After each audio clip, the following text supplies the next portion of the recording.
સીધા બોચાસણ ગયા.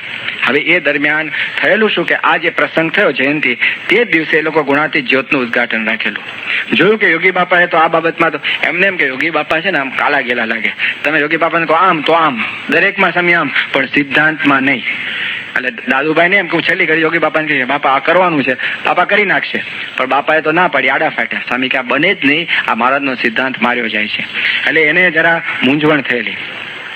એમાં આગલે દિવસે જે જયંતિ હતી એના આગલા દિવસે પ્રમુખ સ્વામી મહારાજ આ બાજુ 2 દિવસ પહેલા યોગીજી મહારાજ ઊંઝામાં હતા અને પ્રમુખ સ્વામી ખાસ મળવા ગયેલા કે બાપા હજુ આને છોકરીઓનું વિસર્જન નથી કર્યું અને એવા સમાચાર છે કે આ જન્મ જયંતિના પ્રસંગે ત્યાં આગળ છોકરીઓને દીક્ષા આપવાની બધી વ્યવસ્થા કરેલી છે. એટલે સ્વામી આ તો આપણી સંસ્થાનું ખરાબ લાગે. એટલે યોગી મહારાજે કહ્યું કે આપણે છાપામાં આપી દો કે આ જે બધા મા બાપોએ પોતાની દીકરી આપી છે એને સ્પષ્ટપણે આપણે જાણ કરી દે કે એના કોઈ જવાબદાર સંસ્થા છે નહીં, અમારી કોઈ આજ્ઞા નથી. અને એ પ્રકારનું આખું છાપામાં રાતોરાત સ્વામી ત્યાંથી ગાડીમાં જઈ અને ગુજરાત સમાચારના છાપામાં વ્યવસ્થિત રીતે છાપી દીધું. અને છાપ્યું ત્યારે સવારે જયંતિ હતી તે દિવસે છાપા એના મા બાપોએ વાંચ્યા પણ ખરા. ત્યારે દ્વિધા થઈ કે આમાં તો એવું લખે છે કે બોચાસણવાસી સંસ્થાને આની સાથે કાંઈ નિસ્બત નથી, એ કોઈ દીક્ષા આપવાનો અમારો કોઈ પ્રોગ્રામ પણ નથી. એટલે જે મા બાપ એ દીકરી આપતા હોય તો પોતાના જોખમે આપે છે, બાકી અમારી કોઈ જવાબદારી છે. એટલે લોકોના મનમાં થયું કે અત્યાર સુધી દાદુભાઈ કહેતા કે યોગી બાપાની ઈચ્છા છે અને અત્યારે છાપામાં આવું વાંચ્યું. હવે એ લોકો બધા એટલા બધા એટેચ થયા હતા કારણ કે ત્યાં આફ્રિકા રહેલા. એટલે પૂછવા કોને ગયા? દાદુભાઈને પૂછવા ગયા કે દાદુભાઈ આ છાપામાં આવ્યું તો શું સમજવું? દાદુભાઈ કે કેટલાકને છે ને મારી પ્રવૃત્તિ ગમતી નથી, એટલે બાકી બાપાની રુચિ છે જ. મને બાપાએ અંતર આજ્ઞા આપી છે ને આશીર્વાદ આપ્યા છે, એટલે તમે નહીં તો બાપા જયંતિમાં આવે ક્યાંથી? આ લોજિક આપ્યું કે જો બાપા જયંતિમાં એ જ બતાવે છે કે બાપાના આશીર્વાદ છે જ. એટલે બિચારા ભોળા ભાલા કે હા બરોબર છે. એમાં આપણા વિનોદભાઈ છે ને એમના પપ્પા પણ ખરા તે વખતે હાજર બધા, અને એ લોકોને પણ મનમાં દ્વિધા થયેલી કે આ શું કરવું. પણ તે વખતે આ કે ને પ્રમાણ પાછું એનું જ લેવા ગયા, લલ્લુ બાદર ને બેચર મણકી એનું પ્રમાણ થયું અને બિચારા ફસાયા. અને પછી શું કર્યું કે યોગી બાપાએ તો બધું ના પાડેલી અને ત્યાગીના નિયમ સ્વામીના. એટલે હવે એને દીક્ષા કોણ આપે? એટલે દાદુભાઈ આખી ગોઠવણ કરી.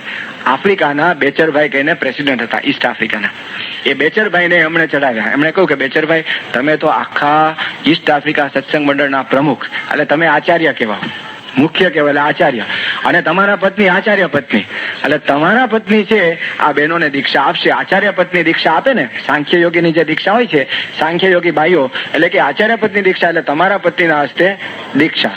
એટલે એમને કાંટો ચડી ગયો કે હું આચાર્ય, અને અરે ભલા માણસ આચાર્ય થવાતું નથી. અને એને થયું અને બન્યું એવું. અને એને જે મંદિરનું ઉદ્ઘાટન કરાવવું હતું ત્યાં આગળ ગુણાતીત જ્યોતનું, તો એમાં છે ને ત્યાં નંદા સાહેબ આવવાના હતા ઉત્સવમાં, કારણ કે તો સ્વામીના શિષ્ય. તો નંદા સાહેબનો તાર આવ્યો કે હું મારે કંઈક અગત્યની મીટિંગ છે એટલે હું આવી શકું એમ છું નહીં, એટલે હું એક દિવસ લેટ આવીશ. એટલે જયંતિના દિવસે નતા, યોગી બાબા તો જતા રહ્યા. એ લેટ આવ્યા ત્યારે એને લેવા ગયા દાદુભાઈ, અને ત્યાં રેલવે સ્ટેશન ઉપર લેવા ગયા ત્યારે દાદુભાઈ એમને વાત કરી કે નંદા સાહેબ, યોગીજી મહારાજ તો બોચાસણ ગયા છે પણ આજ્ઞા કરતા ગયા છે કે તમે સત્સંગના વડીલ છો, તમે વડા છો. હવે કોકને વડા બનાવે એટલે થઈ જાય વડા, એટલે કે તમારા હસ્તે આનું ઉદ્ઘાટન કરાવવાનું યોગી બાપાએ આજ્ઞા કરી છે. નંદા સાહેબને કહો મારા ધન ભાગ્ય કે યોગી મહારાજની આજ્ઞા છે. એમણે જેને ગુણાતીત જ્યોતનું ઉદ્ઘાટન કર્યું. હવે નંદા સાહેબને દાદુભાઈ સાથે અત્યંત મોહબ્બત એનું એક જ કારણ કે સાબરકાંઠામાં એ પોતે ઇલેક્શનમાં ઉભા રહેલા. તે વખતે યોગી બાપાએ પોતે આજ્ઞા કરેલી, એટલે દાદુભાઈને કેટલાક માણસો એમને ત્યાં એના ઇલેક્શનના કેમ્પેઇનમાં મદદ કરેલી, ગાડી લઈને ફરેલા. એટલે નંદા સાહેબને મોહબ્બત કે આ દાદુભાઈ ખરેખરું, પણ હકીકતમાં યોગી બાપાના આશીર્વાદથી થયા તે ભૂલાઈ ગયો. અને એ પોતે નંદા સાહેબ પણ એમાં ભળ્યા. અને આ રીતે આખું ગુણાતીત જ્યોતનું ઉદ્ઘાટન થયું. આચાર્ય પત્નીએ દીક્ષા આપી અને આખું તંત્ર ઊભું થયું. હવે આ પ્રસંગ તો બની ગયો યોગી મહારાજની ના કહેવા છતાં. એટલે ટ્રસ્ટી મંડળ પાછું બોચાસણમાં ભેગું થયું અને નિર્ણય કર્યો કે આ દાદુભાઈ અને બાબુભાઈ એ સંસ્થા વિરુદ્ધ કામ કર્યું છે, માટે એમને આપણી સંસ્થામાંથી વિમુખ કરવા, એને સંસ્થામાંથી એને જુદા કરવા. એટલે એ પ્રકારનો નિર્ણય ટ્રસ્ટી બોર્ડમાં લેવાઈ ગયો. બધાની સહી થઈ ગઈ. યોગીજી મહારાજ, પ્રમુખ સ્વામી બધાએ સહી કરી એના ઉપર અને નક્કી કર્યું કે આ આપણી પ્રણાલી વિરુદ્ધનું કામ કરે છે, માટે એમને વિમુખ કરવા. અને એ પછી મુંબઈમાં આપણી પત્રિકા, સત્સંગ પત્રિકામાં સમગ્ર સત્સંગને ખબર પડે માટે છાપવા મોકલી. હવે તે વખતે પત્રિકા જે સંભાળનાર હતા એ ત્યાં જે સંત હતા એ દાદુભાઈના હિતવાળા. હવે તમને કહું કે કેટલાક સંતો પણ કેવી રીતે હેત થઈ ગયું હતું એ પણ જાણવા જેવું છે કે એ બધા સંતો છે એ બધા ત્યાં મુંબઈ રહેતા ત્યારે દાદુભાઈ મુંબઈ, એટલે મુંબઈમાં સંતો જે નવા થયા હોય એટલે કઈ એ બધા કઈ ત્યાગ વૈરાગ વાળા ના હોય, એક યોગી મહાત્મા હેત કરીને થયેલા હોય, તો એ બધાનું પોષણ દાદુભાઈ જુદી જુદી રીતે કરે. આ તો એક દાખલો છે.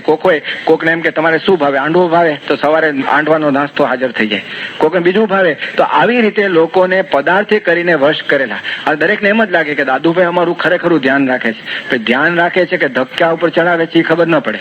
અને એવી રીતે કરેલું એ બધાને એમ કે દાદુભાઈ તો ખરેખર છે અમારું ધ્યાન. દાદુભાઈને કઈ કરવાનું ન હોય, બારોબાર મુસાભાઈના વા પાણી, પોતાને કઈ ખર્ચો ન હોય, બીજાને બહેનોને બધાને કથા વાર્તા કરે ને એટલે બહેનોને કહી દે કે તમે આંડવો બનાવજો, તમે આ બનાવજો. એટલે બહેનો બિચારા ઉત્સાહ કે સંતોને જમાડીએ. પણ એમાં જુદું તંત્ર ચાલતું હતું. મંદિરમાં હોય છે નાસ્તાની બધી વ્યવસ્થા હોય છે કે એવી કઈ જરૂર નહીં, રોજ કોક વખત બરાબર છે પ્રસંગોચિત, પણ આવું રોજ તંત્ર ચાલતું. અને એ રીતે આખું સંતોને એને વશ કરેલા. અને પછી એ તો કથા વાર્તા કરે તો કથા વાર્તામાં પણ ઘણી જગ્યાએ કે યોગીજી મહારાજ એવા પુરુષ છે કે એ તો આપણાથી ઓળખાઈ જ ના શકે. એ તો માયા પરના, એ તો એને ઓળખવા હોય તો મારા જેવા કોઈ એકાંતિક નો સમાગમ કરવો પડે, આ સ્પષ્ટ કહેતા. અને ઘણી વખત યોગીજી મહારાજ કથા કરતા હોય તો બીજે મારે એ પોતે સંતોને લઈને કથા કરતા હોય. સાક્ષાત યોગીજી મહારાજ બેઠા હોય એ પણ બુઠ્ઠા જેવા સંતો કહેવાય કે યોગી મહારાજની કથા મૂકી દે અને ત્યાં બેસે. આ રીતનું એટેચમેન્ટ થયેલું. અને એ સંતો આવી રીતે એને પોતાને વશ થયેલા. એમાં એક ઇન્ચાર્જ ઓફ પત્રિકા હતા. એટલે એને તરત જ શું કર્યું, એને કહ્યું કે ભાઈ આ પત્રિકામાં છાપીશ નહીં. હવે આ તો ટ્રસ્ટી બોર્ડનો નિર્ણય, આ તો ઓર્ડિનરી કોઈનું વસ્તુ ચાલે નહીં. એટલે કહ્યું કે ભાઈ આ તો કરવું પડશે. એટલે એ જે પત્રિકા જે આપણે પોસ્ટ કરીએ એની પ્લેટ્સ હોય, પેલી એડ્રેસની બધી, એ પ્લેટ્સનું કબાટનો ચાવી મારી અને ચાવી ગુમ કરી નાખી એને. એટલે કોઈ પછી પ્લેટ્સ ન મળે તો પોસ્ટ કોને કરે, તમે છાપ્યા ધારો કે પોસ્ટ કોને કરે. ત્યારે પછી ત્યાં બીજા સત્યપ્રિય સ્વામી છે, બીજા બધા સંતો હતા, એ બધાને ખ્યાલ ખરો કે આમો છે. પછીથી ગમે તેમ કરી અને પ્રયત્ન કર્યો અને એ લોકોએ કહ્યું કે ભાઈ આ છાપવા નહીં દે. બીજી બાજુ કહીને આ છાપવું જ પડે. અને સત્યપ્રિય સ્વામી જે આપણા છે ને, એમણે બહુ જ તે વખતે જહેમત ઉઠાવેલી. એ બહારે જે પ્રેસમાં છપાવી આવ્યા અને પછી કબાટ તોડી અને એમાંથી પ્લેટ્સ લઈ બધા એડ્રેસીસ કર્યા અને બહારે જઈને પોસ્ટ કરાવીને ગામો ગામ આ પ્રકારનો સર્ક્યુલર મોકલ્યો. અને એક પત્રિકા આપણા મંદિરના વોલ ઉપર પણ ચોંટાડી કે આ બાબુભાઈ અને દાદુભાઈને વિમુખ કરવામાં આવે છે, એ લોકોની સંસ્થા વિરુદ્ધની પ્રવૃત્તિને લઈને અને મર્યાદા લોપી છે એટલા માટે. આ પ્રકારનું સ્પષ્ટ લખાણ હતું. એ પ્રકારે ત્યાં આગળ ચોંટાડી.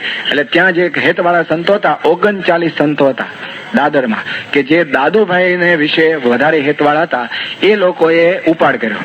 એ કે જો દાદુભાઈ ને બાબુભાઈ નહીં તો અમે પણ નહીં, એ કે અમે અહીંયા નહીં રહીએ. તે વખતે મહંત સ્વામી હાજર હતા, બીજા સંતો પણ હાજર હતા.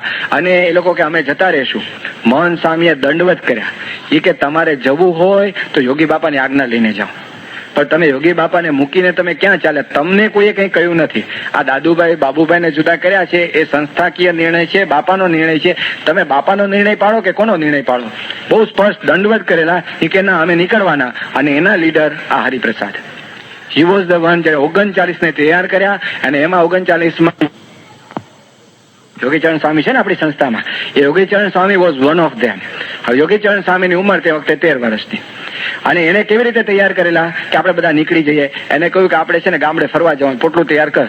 એટલે નાના સંતો ને એને મંદિરમાં બહુ ગમે નહીં, નાનું ઉપરથી નીચે બિચારું બંધિયાર લાગે, બારે ફરવાનું છે ખુશ, એટલે પોટલું તૈયાર કરીને ઉપડ્યા હતા.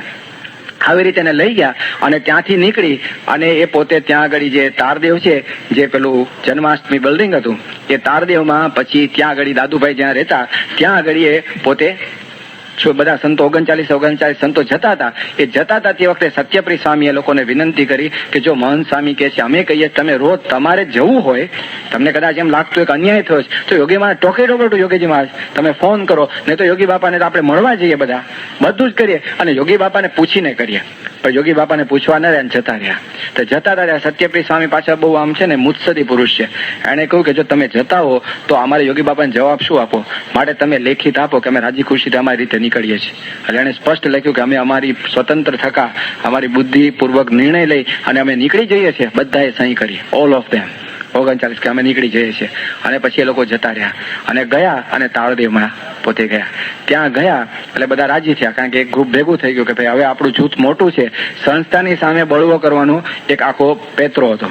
ત્યાં ગયા પછી આ બાજુથી તરત ઇન્ફોર્મ કર્યું યોગી બાપાને કે બાપા ગયા છે, એટલે પ્રમુખ સ્વામીને તરત યોગી મહારાજ મોકલ્યા કે જાઓ તમે કે આ બધા સંતોને સમજાવી આવો.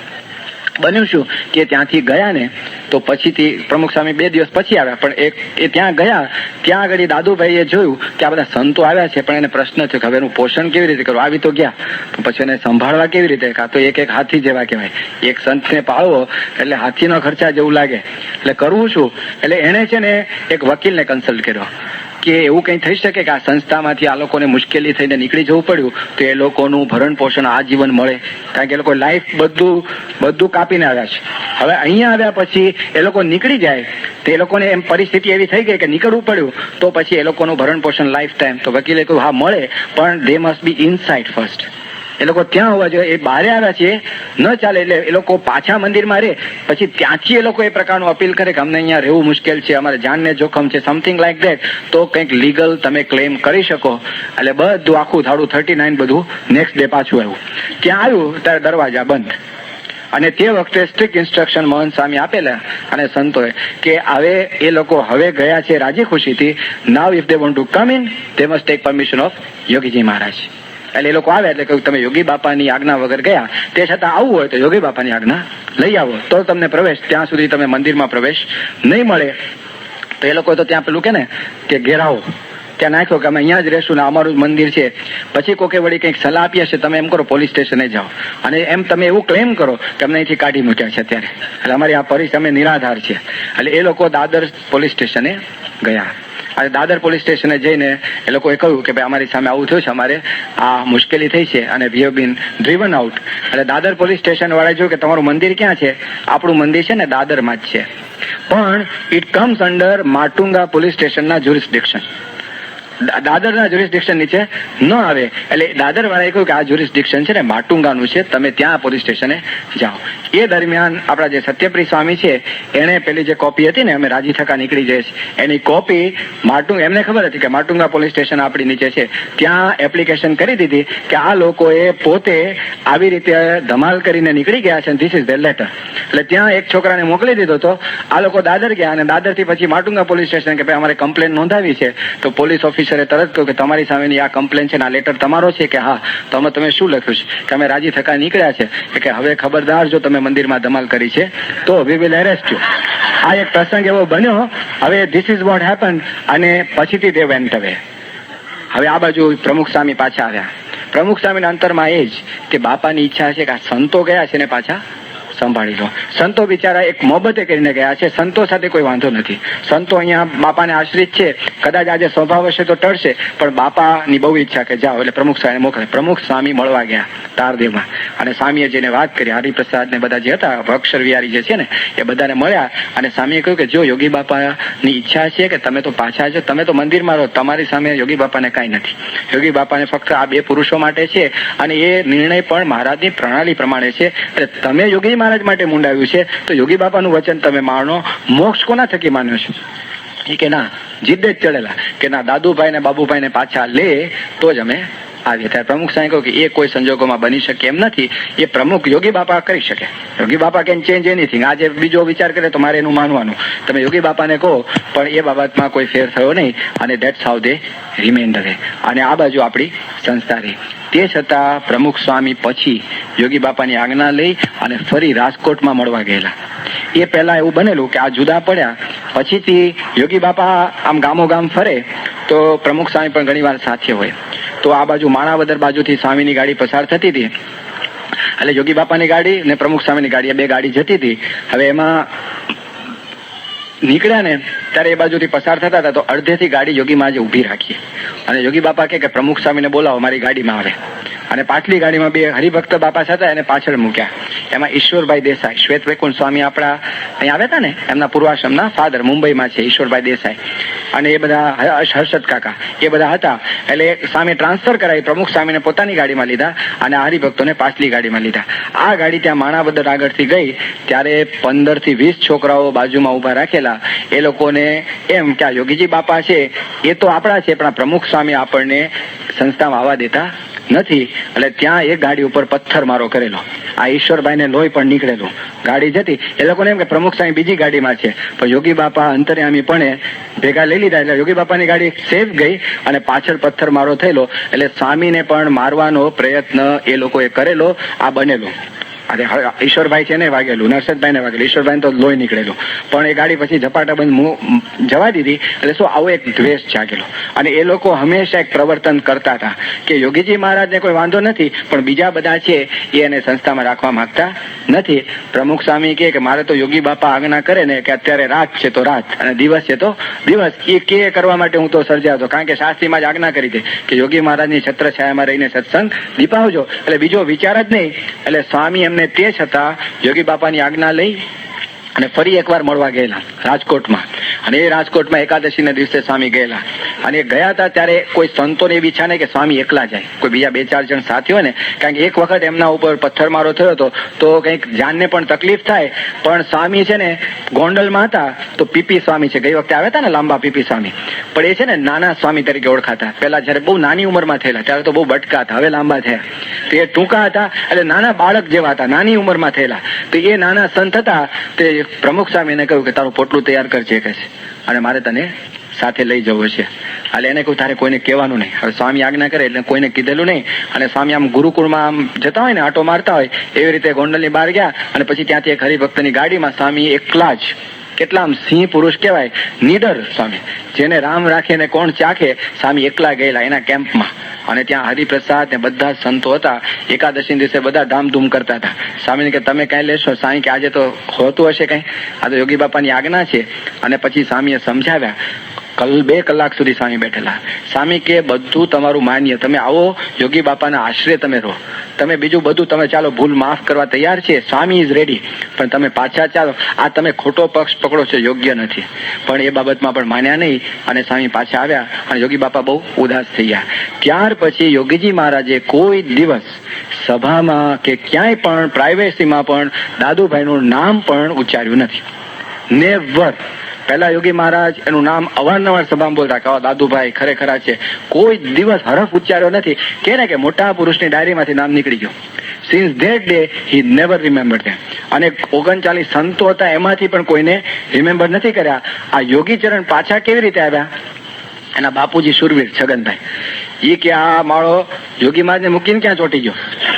એટલે એ પહોંચ્યા ત્યાં આગળ સોખડા. એ લોકો ગયા પછી સોખડા ગયા. સોખડા છે એ મંદિર છે, એ પણ આપણી સંસ્થાના નામે જ છે. પણ કેટલા દયાળુ સ્વામી. સ્વામી કે ભલે ભગવાન ભજતા હોય તો ભલે સોખડામાં રહેતા, આપણે કઈ માથાકૂટ કરવી નથી. નહીં તો સોખડા આપણી સંસ્થાનું કહેવાય, એમાં રહી ન શકે. પણ એ રહે છે. સ્વામી ઉદાર દિલવાળા. અને યોગી ચરણને એના ફાધર પકડી લાવ્યા ત્યાંથી કે ચાલ તું ઘરે જ, લેંગો પહેરાઈને ઘરે લઈ ગયા. અને ઘરે લઈ ગયા અને બોચાસણમાં યોગી બાપા પાસે લઈ આવ્યા કે બાપા આ લાવ્યો છું આ મૂર્તિઓ, હવે શું કરવું છે? સાંઈ કે અમે શુદ્ધિકરણ કરાવ્યા ને. અને આખું શુદ્ધિકરણ કરાવ્યું, ઉપવાસ કરાવ્યો અને ફરીથી યોગી મહારાજ એને દીક્ષા આપી. અને પછી આપણી સંસ્થામાં યોગી ચરણ આવેલા છે. 39 માંથી 38 ત્યાં રહ્યા. આ એક આવી શક્યા, એ બિચારા સકંચામાંથી નીકળી શક્યા, એ ભગવાનની દયા અને કૃપા. અને એવી રીતે આખી સંસ્થા આ રીતે આપણાથી જુદા પડ્યા. અને એ દાદુભાઈ ત્યારથી એમની પ્રવૃત્તિ હંમેશા આ પ્રકારની રહી હતી. અને પછીથી તો એને બહેનોને દીક્ષા ને બધું આખું તંત્ર ચલાવેલું છે, જે મહારાજની એકદમ આજ્ઞા વિરુદ્ધનું કાર્ય છે, મહારાજની પ્રણાલી વિરુદ્ધનું કાર્ય છે. અને હંમેશા એક સૂત્ર એ લોકો વાપરે છે કે અમે તો એક જ છીએ. આ એક હંમેશા વાપરે છે. અને અભાવ અવગુણ ન લેવા, આ 2 સૂત્ર હંમેશા એક કહેતા હોય છે. અભાવ અવગુણ ન લેવા એટલે સમજવા જેવું છે. અભાવ અવગુણ નહીં લેવા આપણા આત્માના કલ્યાણ માટે 100%ની વાત છે. પણ કોઈ ખરેખર ખોટું કરતું હોય તો 53નું વચનામૃત વાંચજો. મહારાજે લખ્યું છે કે પંચવર્તમાનમાં ફેરફાર હોય તો અભાવ લેવો. એટલે અભાવ લેવો એટલે ભૂંગળું વગાડવું નહીં, પણ મોટા પુરુષને તો વાત કરવી, કારણ કે એનું સોલ્યુશન હોય. આપણે કોઈ કેસ હાથમાં ન લેવો. એટલે એ લોકો પોતાનું ઢાંકવા માટે શું કે અભાવ અવગુણ ન લેવા. અને પછીથી તો બરાબરનું આખું તંત્ર ચાલ્યું. ત્યાં આગળ એક પ્રણાલી અમે સ્થાપી કે આ બધાને કેમના પકડી રાખવા. એટલે કોકને બ્રહ્મ સ્વરૂપનું ટાઇટલ આપ્યું, કોઈને મુક્તનું ટાઇટલ આપ્યું. અને બધાની મૂર્તિઓ મંદિરમાં પૂજામાં આવતી થઈ. હરિપ્રસાદ બ્રહ્મ સ્વરૂપ ક્યારે થઈ ગયા ખબર નહીં, પણ એ પ્રગટ બ્રહ્મ સ્વરૂપનું ટાઇટલ લાગ્યું. હવે એ તો સામાન્ય આ બધા સંતો સાથે ફરનારા માણસ, પણ એને પ્રગટ બ્રહ્મ સ્વરૂપનું ટાઇટલ આપ્યું. એટલે એને થયું કે હવ તો હવ. દાદા એ પેલા દાદુભાઈ તો કે કાકાજી, પરમ પૂજ્ય કાકાજી એ પણ બ્રહ્મ સ્થિતિ વાળા, પછી બાબુભાઈ પણ પરમ પૂજ્ય, અને પછી પપ્પાજી એના નામ પરમ પૂજ્ય પપ્પાજી, પછી એનો દીકરો આજે અક્ષર વિહારી છે બાબુભાઈ નો દીકરો એ પણ પરમ પૂજ્ય થઈ ગયો. ઈશ્વર સ્વામીની જોડમાં એ ફરતા એ માણસ સવારે 9 વાગે ઉઠવા વાળો માણસ, એ બ્રહ્મ સ્થિતિ કેમની કેવી એ બહુ પ્રશ્ન જેવું છે. અને એ બધા જ આ રીતે આખું તંત્ર ઉભું કર્યું અને બધાને ટાઇટલ્સ આપી દીધા. આજની ઘડીએ ત્યાં નાનામાં નાનો સંતો એની જન્મ જયંતિ ઉજવાય છે. હવે જન્મ જયંતિ અહીંયા ના ઉજવાય, અહીંયા એક ગુણાતીત સંત બીજી કોઈ ઉજવાતી જ નથી. કારણ કે અમારો જન્મ પૂછે તો કે પ્રમુખ સાહેબનો જન્મ તે દિવસે અમારો જન્મ, આ અમારી રીત છે. ત્યાં બધાની જન્મ જયંતિ ઉજવાય અને ફુગા લટકાવે અને કેક કપાવે એટલે થઈ જાય ને ખરું. અહીંયા ખરેખરું છે માન પાન એવી વસ્તુ છે કે ભલ ભલાને પાણી પાણી થઈ જાય કે ભાઈ આ ખરું છે. અમારા એક મિત્ર છે હરીશભાઈ, મુંબઈમાં રહે છે, એના બધા જ મિત્રો ત્યાં છે અને એ પણ ત્યાં જ ગયો હોત, પણ એને જયારે આ જુદા પડ્યા ત્યારે એ મંદિરે ગયો ત્યારે મંદિરમાં તાળા જોયા અને બહાર પેલી નોટિસ વાંચી કે બાબુભાઈ દાદુભાઈ જુદા કર્યા છે. તે જ વખતે દ્વિધામાં હતો મારે શું કરવું. વોટ હી ડીડ, ઘરે ગયો, ઘરે માળા લઈને બેઠો, ભગવાનનું ભજન કરું. યોગી બાપાને કાગળ લખ્યો કે બાપા આમાં મને સમજાતું નથી કે આ દાદુભાઈ બાબુભાઈ આટલી બધી સેવા કરતા દેખાય છે, એને જુદા કર્યા અને અહીંયા મંદિરમાં બીજા સંતો, મારે સમજવું શું. યોગી બાપાએ સ્પષ્ટ લખ્યું કે દાદર મંદિરે જવું, કોઠારી સ્વામી કે એમ કરવું. સ્પષ્ટપણે સ્વામીએ લખ્યું તો એ બચી ગયા, નહીં તો એ પણ એ બાજુ ખેંચાયા હોત. એવા ઘણાના જીવનમાં આવા પ્રસંગો બનેલા. પણ પછીથી આ સંપ્રદાયથી જુદા થયા ત્યારે શું એ કે અમે એક જ છીએ. આ નંદા સાહેબ છે 3-4 વખત બાપા સાથે આવેલા પૂછવા કે સ્વામી આ બધું એક જ થાય તો સારું, આ બધું જુદું જુદું છે. તો પ્રમુખ સાહેબ બહુ સરસ કે છે, સાહેબ કે બધું એક જ હતું, જુદું એમણે કર્યું છે. એમણે જુદું કર્યું છે. દાદુભાઈ બાબુભાઈ પોતે પૂજાવા મનાવવા માટે આખું જુજુ તંત્ર કર્યું અને સ્ત્રીઓમાં પણ બ્રહ્મ સ્વરૂપ બનાવી દીધા છે. એમાં પણ બધા ટાઇટલ આપ્યા છે, એની બધી મૂર્તિઓ ગોઠવતા થયા. એટલે શું તંત્રમાં આખો સડો. ગુણાતીત સંત એક જ, જેને માટે શાસ્ત્રીમાં જે દાખલો કર્યો એ ગુણાતીત માટે મુંડાવ્યું હતું. ગોપાલ સ્વામી મોટા હતા, નિત્યાનંદ મોટા હતા, પણ સિદ્ધાંત અક્ષરે સહિત પુરુષોત્તમનો છે એ સિદ્ધાંત સમજવા માટે એ એક શાસ્ત્રીમાંનો દાખલો હતો. એ દાખલા ઉપર પાણી ફેરી દે કે બધા જ મુખ બધાય કલ્યાણ કરી શકે અને દેશ વિભાગ કરી દીધો કે સોખડા બાજુ છે હરિપ્રસાદ કરે, પછી આ બાજુ મુંબઈ બાજુ કાકાજી કરે, પછી પપ્પાજી કરે. આવી રીતે જુદો જુદો વિભાગ કરેલો છે અને આ રીતે આખું તંત્ર ચાલે છે. ઘણી જગ્યાએ કહે છે હવે ભગવાન સ્વામિનારાયણ દ્વિશતાબ્દી આવી ત્યારે ગામો ગામ સત્સંગમાં જો માણસની કેવી કે ને વિપરીત બુદ્ધિ થતી હોય છે કે ગામો ગામ ધર્માદા ઉઘરાવા સંતો જાય તો ત્યાં આગળ સંતો આપણા ગયા હોય તો અમુક ગામમાં સંતોએ ધર્માદો નોંધાવે, પછી છે ને બધો કલેક્ટ થતો હોય, પછી એક ઘરે પડ્યો રહે અને પછી ધર્માદો આપણા મંદિરની ગાડી જાય ને લઈ જાય. તો એ લોકો કેટલાય ગામે આપણે ધર્માદોની નોંધણી કરાવી હોય, એ ધર્માદો ભેગો થયો હોય અને ત્યાં જઈને કે અમે પ્રમુખ સ્વામીના સંતો છે, બધો ધર્માદો સોખડા ભેગો લઈ ગયા છે. આવી રીતનું કાર્ય કરેલું છે. કેટલી જગ્યાએ મૂર્તિ છે ને પ્રમુખ સ્વામીને બતાવીને કે અમે એક જ છે. અને ગુણાતીત દ્વિશતાબ્દી તો બધાને કહેતા કે અમે એક જ છે, અમે બધા એક થઈ જવાના છે, પણ લોકોને છેતરે છે. એક હોય તો એક જ ગુરુ હોય, બીજા ગુરુ હોઈ શકે નહીં. એટલે આવી રીતનું આખું એક તંત્ર ત્યાં ચાલે છે. એટલા માટે આપણે ત્યાં કોઈ કહીએ ને કે ભાઈ આપણે દાદુભાઈની સભામાં જવાય કે ન જવાય, તો બહુ સ્પષ્ટપણે આપણે સમજી રાખવું કે સિદ્ધાંત વિરુદ્ધનું કાર્ય છે, મોટા પુરુષનો ધ્રુવનું કાર્ય છે. આ લોકો તમને મહિમા કે શું મહિમા કે છે? ત્યાગોલો સ્વામી બહુ મોટા મહામુક્ત, ડોક્ટર સ્વામી મહામુક્ત, મોહન સ્વામી મહામુક્ત, પ્રમુખ સ્વામી સિવાય બધાનો મહિમા કે છે તમને. પ્રમુખ સ્વામી વિશે એને એ છે. પછી હમણાં ફેરફાર કર્યો છે કે હવે પ્રમુખ સ્વામીની મૂર્તિ પણ રાખે છે સભામાં, કે આ પ્રમુખ સ્વામીને એ લોકોના એક મંદિરમાં એ લોકોએ પ્રતિષ્ઠા કરી. વાસણા કોસિન્દ્રા ગામ છે, વાસણા કોતરિયા વાસણા કોતરિયા વડોદરા જિલ્લામાં ગામ છે. એ ગામમાં પ્રતિષ્ઠા કરી છે બાબુભાઈ દાદુભાઈની મૂર્તિ, અક્ષર પુરુષોત્તમની મૂર્તિ, અને પછી હરિપ્રસાદ અને અક્ષરવિહારીની મૂર્તિ, અને પ્રમુખ સ્વામી અને મહંત સ્વામીની મૂર્તિ આવી પધરાવી અને આખું મંદિર એ લોકોએ હમણાં કર્યું ત્યાં. હવે આ એક લોકોને છેતરવાનું કે ભાઈ અમારે બધું એક છે અને આપણે ત્યાં પણ ભાગલા કરાવવાની વાત. એટલે બહુ સ્પષ્ટપણે આપણી સંસ્થા તરફથી એક તટસ્થ વ્યક્તિ દ્વારા આપણે એમને કહેવડાવેલું કે આ મૂર્તિ યોગ્ય નથી. આ જે પુરુષોને મૂર્તિ રાખી છે એ મૂર્તિ તમે ના રાખો, તમારે જે કરવું હોય, તમારે 500 મૂર્તિ પધરાવે તો 500 પધરાવો, પણ ધીસ ઇઝ નોટ પ્રોપર. આપણે કેવડાવ્યું તો એ લોકોએ 1.5 વર્ષ પછી એ મૂર્તિ કાઢી. 1.5 વર્ષ લગી શું કે હા કે અમે કાઢી જ નાખવાના છે, અને એ કાઢે નહીં 2-3 વખત પછી આપણે જુદી યુક્તિ ઉપાડી. આપણે સરકાર દ્વારા પણ એ લોકોને કહેવડાવ્યું કે ભાઈ આ થશે તો મુશ્કેલી થશે. અને છેલ્લે અમે અહીં આવતા હતા તે પહેલા 4-5 દિવસ પહેલા જ 18મી તારીખે પછી એ મૂર્તિ કાઢી અને એ મૂર્તિમાં પાછી 2 મૂર્તિ એક્સ્ટ્રા આવી ગઈ. એક જશભાઈ સાહેબ છે એની એક મૂર્તિ આવી ગઈ, અને બીજા માણાવદરના છે ને એક ભાઈ છે, એની મૂર્તિ, એટલે 6 મૂર્તિ ત્યાં આગળ ગોઠવાય છે, બધા જ ગુણાતીત, અને દરેક જણ તમારું કલ્યાણ કરી શકે આવો સબસબડિયા સિદ્ધાંત કોઈ દિવસ મહારાજે સ્થાપેલો નથી, સ્વામીએ પણ આપેલો નથી. એટલે આ સિદ્ધાંત માટે બહુ સમજવાની જરૂર છે. અને ત્યાં આગળ બધો જ ફેરફાર દેખાય, ધર્મ નિયમની પણ બધી ફેરફાર દેખાય છે. બારે કેવડાવવાનું ખરું કે અમે એક છીએ, પણ 100% જુદા છે. મનાવવા પૂજાવવા માટે જ એ સંસ્થા ઊભી થયેલી છે. એ દાદુભાઈ પણ એવા, એમની ગુણાતીત દ્વિશતાબ્દી ઉજવી હતી, એની એક યુવકે એની ફિલ્મ જોઈ હતી. તો એ ફિલ્મ જોઈ, એની વિડીયો, તે યુવકે વાત કરી તેને કે દાદુભાઈ ત્યાં પ્રવચન કરતા હતા. એ પ્રવચનમાં શું બોલ્યા ખબર છે? એ બધા સરદારજી થોડાક સત્સંગી કર્યા છે, દિલ્હીમાં રહ્યા છે ને, એટલે 15-20 આવ્યા છે, એટલે હિન્દીમાં પ્રવચન કરતા હતા. એ પ્રવચનમાં એ બોલ્યા કે કલ મેરા સાક્ષાત્કાર દિન હૈ. ये साक्षात्कार दिन कोई मामूली चीज नहीं है કે એ પોતે છે ને હંમેશા સત્સંગમાં કહેતા કે 1952 કે મને સમાધિ થયેલી અને એમાં શ્રીજી મહારાજ મને અક્ષરધામમાં લઈ ગયા. આ વાત એ પોતે હંમેશા પ્રવર્તાવેલી અને કેટલા એમ માનતા કે ખરેખર આ તો સમાધિનિષ્ઠ દાદુભાઈ છે અને દાદુભાઈને હવે મનાવવા પૂજાવાનું આખું પહેલેથી તંત્ર હતું. આ 52ની સાલથી શરૂ કરેલું અને એક તંત્ર કરેલું. પછી એમાં એ પોતે વાત પણ કરતા, જો કહેવાની રીત કેવી, એક હું અક્ષરધામમાં ગયો પણ પહેલા છે ને મહારાજ મને ગોલોકમાં લઈ ગયા અને ગોલોકમાં છે ને મેં કંઈક અડપલું કર્યું તો મહારાજે ધોલ મારી મને. આ પોતે જાહેરમાં કહેતા, એટલે આપણને કેટલું ઓનેસ્ટ લાગે ને કે આ બધું આગુ પાછું થયું. અને પછી અક્ષરધામમાં મહારાજે મને સાક્ષાત પોતાની મૂર્તિના દર્શન કરાવેલા. એ સાક્ષાત્કાર દિન એ લોકો દર વર્ષે ઉજવે છે કે આ પપ્પાજીનો સાક્ષાત, જેને સાક્ષાત્કાર છે ને એ નથી કહેતા કે મને સાક્ષાત્કાર આ દિવસે થયેલો છે. અનાદિના પુરુષ છે પણ આવું કે સાક્ષાત્કાર દિન, અને એ રીતે લોકોને દ્રઢતા કરાવેલી. એમને એક સૂત્ર હતું, ગોબેલ્સનું સૂત્ર, કે એક વાત ખોટી હોય પણ 100 વખત તમે કહો ને તો સત્ય થઈ જાય. અને ધેટ વોઝ વોટ. એના ટેબલ ઉપર હંમેશા સૂત્ર રાખતા. અને આઈ થિંક એના જેવું કોઈ બેસ્ટ જો પ્રેક્ટિસ કર્યું હોય તો દુનિયામાં બીજું કોઈ હશે નહીં. 100 ટાઈમ્સ ઈ ટોલ્ડ ધેમ કે અમારો સાક્ષાત્કાર દિન. તે બીજા ઘણા સમજી ગયા કે આ સાક્ષાત્કાર દિન છે. હવે ઓલા સરદારજી લોકોને કહેતા કે મેરા સાક્ષાત્કાર દિન કોઈ મામૂલી ચીજ નહીં હે. જેને સાક્ષાત્કાર હોય તો મામૂલી ચીજ તો ના જ હોય, પણ પોતે એમ કે મામૂલી ચીજ પોતે કે એટલે દંભ દેખાય. હરિપ્રસાદ છે એના જીવનમાં પણ આપણે દેખાય. સાધુ કહેવાય પણ એ લોકો શું કે અમે યોગી બાપાના સાધુ.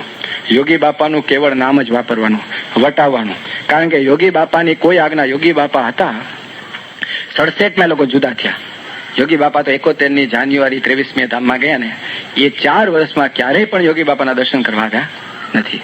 યોગી બાપાની એક પણ આજ્ઞા પાળી નથી. અને તે છતાં એ કેવડાવે કે અમે યોગી બાપાના. ઘણી વખત એ લોકો ઉપમા આપે, જેમ શાસ્ત્રીમાં જ વડતાલથી નીકળ્યા એમ અમે ત્યાંથી નીકળ્યા છે. હાલો બે જુદો ટોટલી. શાસ્ત્રીમાં જ મનાવવા પૂજાવા નીકળ્યા હતા, શાસ્ત્રીમાં તો સિદ્ધાંત માટે નીકળ્યા હતા. તમે કયો સિદ્ધાંત? બરોબર છે, સ્વસ્થાપિત સિદ્ધાંત ખરો કે અમે મહામુક્ત છીએ અને અમારી પૂજા થાય. એટલે આવી રીતનું આખું તંત્ર ચાલતું. અને એ અંતર્યામી પણ દાદુભાઈ ઘણી વાર પોતે કરેલું, એ પણ જાણવા જેવું છે. એ ઘણા જૂના સંતો છે, વાત કરે એ શું કરે કે એના હેતવાળા સંત હોય એને મળે એટલે એ કે સ્વામી આ હરિભક્તને આ પ્રશ્ન છે.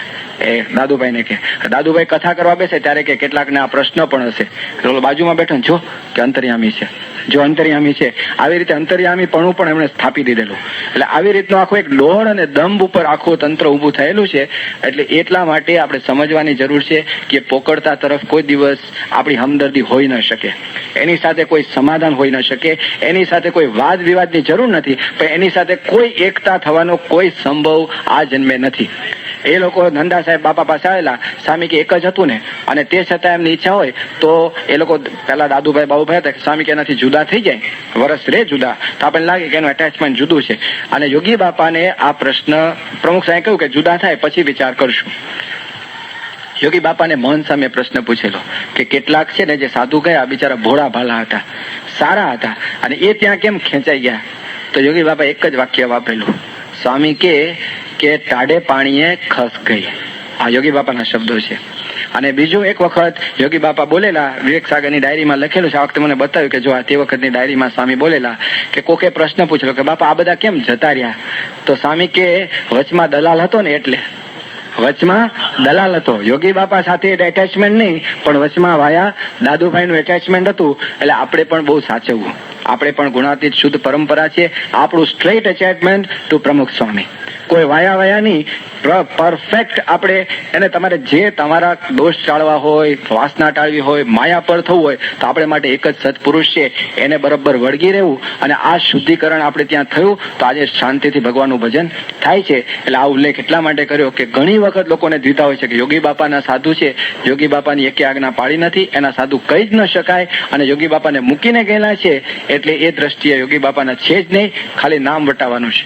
પ્રમુખ સ્વામીના પણ એ છે નહીં, આપણી સંસ્થાના એ નથી મહારાજના, નથી સ્વામીના, એ છે દાદુભાઈના કે બાબુભાઈના, કાં તો સ્વતઃ. પછી જયારે પોતે બ્રહ્મ સ્વરૂપ થાય, બ્રાહ્મી સ્થિતિ વસ્તુ જુદી છે, એ કોઈના કહેવાથી આવતી નથી. 5 જણ કે એનાથી કોઈ બ્રહ્મનું થવાતું નથી. એ તો જે સ્વતઃ બ્રહ્મ હોય એ દેખાય કે સૂર્ય મધ્યાને આવ્યો છે. આજે જો આ ઉત્સવ આપણું આ સંસ્થાનો આમ ઉત્તર એનું આ જે પ્રગતિ જોઈએ એના ઉપરથી ખબર પડે કે મહારાજનું પ્રગટપણું છે. શ્રીજી મહારાજે કહ્યું છે કે ભગવાન અનેક છે નહીં. જો અનેક હોય તો એક કહેશે વરસાદ પડવું, બીજો કહેશે દુકાળ કરવું, અંત્યનું 39મું વચરામૃત છે. એમ આપણે ત્યાં ભગવાન પ્રગટ છે, અને જો ભગવાન પ્રગટ હોય તો એક જ દ્વારા હોય, એમાં 2 કે 5 એવા કંઈ હોતા નથી. આત્યંતિક કલ્યાણ પણ એ અક્ષર દ્વારા જ થાય છે. એ બહુ શુદ્ધ સમજણ એના માટે જ એ લોકો આપણાથી જુદા છે, માટે એની સાથે કોઈ વ્યવહાર પણ ન હોઈ શકે. ઘણી વખત એમ થાય કે મારે ઘરે પધરામણી આવ્યા, બહુ સ્પષ્ટ કહી શકાય કે એ સાધુ જ નથી, કોઈ તમારે ત્યાં ગ્રસ્ત ગમે ત્યાં યુ કેન ટેલ હિમ કે you can, there is no need to come to my house. એમાં કોઈ દ્રોહ થતો નથી, કારણ કે ત્યાં રહ્યા થકા પણ પ્રમુખ સ્વામીનો દ્રોહ કરે છે. લોકોને સ્વામીનો એવો મહિમા પણ એવો જેમ તેમ કહે છે. હમણાં જયારે મૂર્તિ કઢાવી ત્યાંથી વાસના કોતરિયામાંથી, તે વખતે આપણે એક હરિભક્ત હતા સિદ્ધાર્થભાઈ, એમ્સ ઓક્સિજન વાળા, તમે ઓળખો, બાપાએ જ્યાં આરામ કર્યો હતો એ ત્યાં હાજર હતા, પોતે ગયા હતા સાથે, કારણ કે એ સુથારને લઈને જ ગયા હતા. એ કે આ મૂર્તિ કાઢવાનું કે તો પાછું કે હવે અમારી પાસે માણસ નથી, તો તૈયાર બધું હીરાકણી કે ભાઈ કાઢી જ નાખો. હવે એ મૂર્તિ કાઢતા પહેલા હું તમને એક ઇતિહાસ કહું જે તમને જાણવાની જરૂર છે. એ બાપાની મૂર્તિ આ બાજુ મોહનસાની મૂર્તિ હતી, એ લોકોએ કાઢવા માટે શું કે ખબર છે, છેલ્લે સજેશન આપ્યું, એમ કરો કે અમારી પાસે યોગી મહારાજની તો ગોદડી પ્રસાદીની છે, એક શાસ્ત્રી મહારાજ તમે આપો, તમે 2 ઢાંકી દેશું ત્યાં આગળ. એટલે મોહન સ્વામીને આ વાત કેવડાય. એટલે મોહન સ્વામી કે એક બાજુ કે છે અમે આને માનીએ છીએ, પૂજીએ છીએ, અને બીજી બાજુ ગોદડીથી ઢાંકી દેવા છે ને. એટલે હકીકતમાં લોકોને દેખાડવા માટે જ મૂર્તિ રાખેલી છે. મોહન સ્વામી કે કોઈ સંજોગોમાં આ મૂર્તિ જોઈએ જ નહીં, કાઢી જ નાખે, that is our final decision, tell them. એટલે ફરી પાછા જઈને હરિપ્રસાદને રૂબરૂ કહ્યું કે આ મૂર્તિ તમે કાઢો, આ ગોદડી બોદડીને કોઈ વાત નહીં કરતા, અમારી મૂર્તિ કાઢી લો, પછી તમારે જે ગોઠવીએ ગોઠવો.